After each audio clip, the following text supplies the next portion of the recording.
They, the shades margin, they are deceased, tremble beneath the waters and the inhabitants thereof. Ooh, this is fascinating. This is complicated stuff.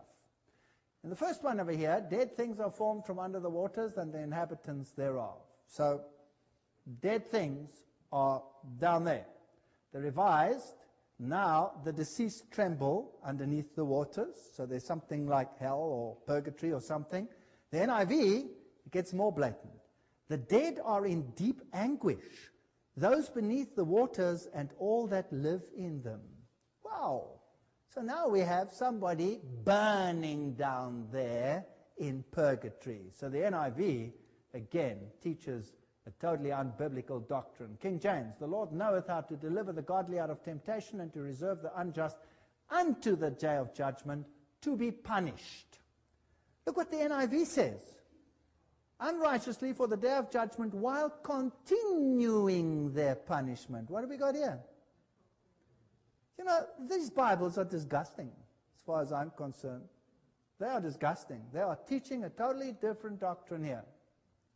The different regions of conscious dead, as Roman Catholics teach, supported by the Revised. King James, and all that dwell upon the earth shall worship him, whose names are not written in the book, referring to the beast, now that is, of the Lamb, slain from the foundations of the world. Here the Lamb was slain from the foundations of the world. The RSV, and all that dwell on earth will worship it, everyone whose names have not been written before the foundations of the world. Here it's the people whose names have been written before the foundations in the book of life of the Lamb.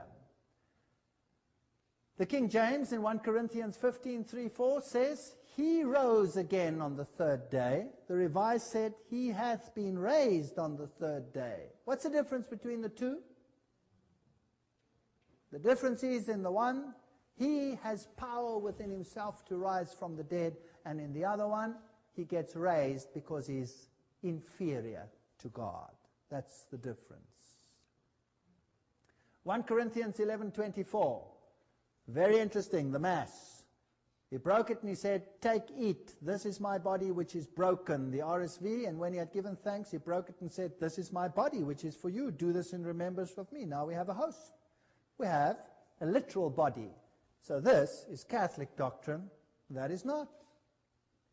Christ is with us always, not in person, but by his Spirit. The Reviser's doctrine of the Incarnation, the Mass, therefore makes unnecessary and destroys the truth that he shall come to the second time without sin unto salvation. Hebrews 9:28.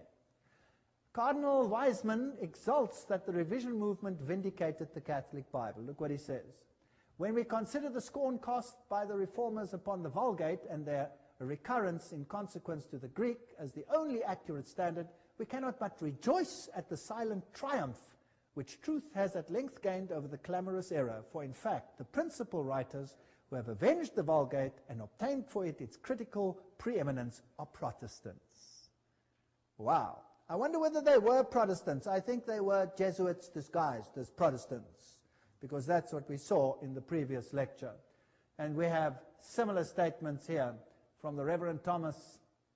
The brief examination which I've been able to make of the revised version of the New Testament has convinced me that the committee have labored with great sincerity and diligence, and that they have produced a translation much more correct than generally received amongst the Protestants.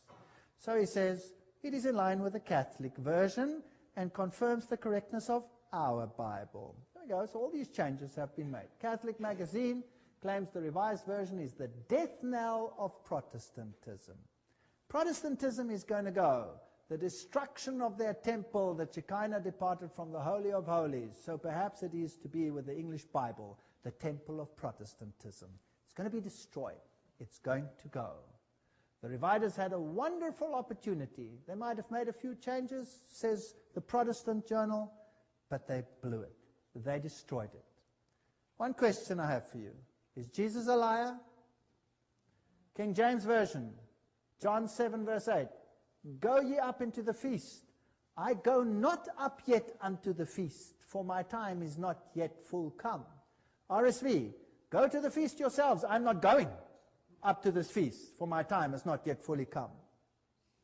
Here Jesus says, I'm not going, but he went. Here Jesus says, I'm not yet going, and then he went. So here he's telling the truth, and there's a liar. You choose whether you want Jesus to be a liar or whether you don't want him to be a liar. The greatest damage of all is when you take away the deity of Christ. And for that, we will wait for the next session. Thank you.